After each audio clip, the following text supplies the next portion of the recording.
ఎలుకల ద్వారా కూడా వైరస్ వస్తుందా అంటే వస్తుందనే చెప్పాలి. ఆ వైరస్ పేరే హంటా వైరస్. హంటా వైరస్ అనేది ప్రధానంగా ఎలుకలు, ఇతర రోడెంట్ల ద్వారా మనుషులకు వ్యాపించే ఒక రకమైన ప్రాణాంతక వైరస్.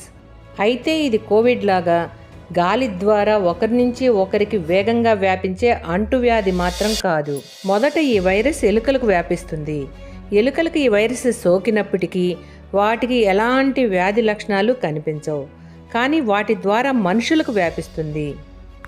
వైరస్ ఉన్న ఎలుకల మూత్రం, మలం లేదా లాలాజలం ఎండిపోయి గాలిలో కలిసినప్పుడు ఆ గాలిని లేదా ధూళిని మనుషులు పీల్చడం వల్ల, లేదా వాటి వ్యర్థాలను తాకిన చేతులతో నోరు, ముక్కు లేదా కళ్ళను ముట్టుకోవడం వల్ల మనుషులకు వ్యాపిస్తుంది.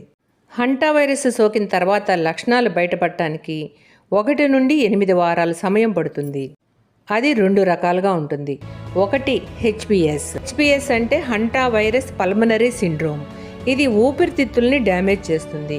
మొదట తీవ్రమైన జ్వరం, కండరాల నొప్పులు, అలసట, తలనొప్పి, వ్యాధి ముదిరితే ఊపిరితిత్తుల్లో నీరు చేరి శ్వాస తీసుకోవడం అత్యంత కష్టంగా మారుతుంది.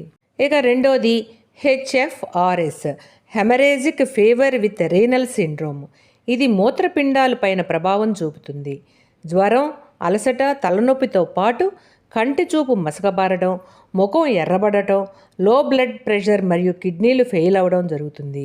దీని ప్రారంభ లక్షణాలు సాధారణ ఫ్లూ, మలేరియా లాగా ఉండటం వల్ల చాలామంది మామూలు జ్వరం అని పొరబడే అవకాశం ఉంది, కానీ దీని మరణాల రేటు ఎక్కువగా ఉంటుంది.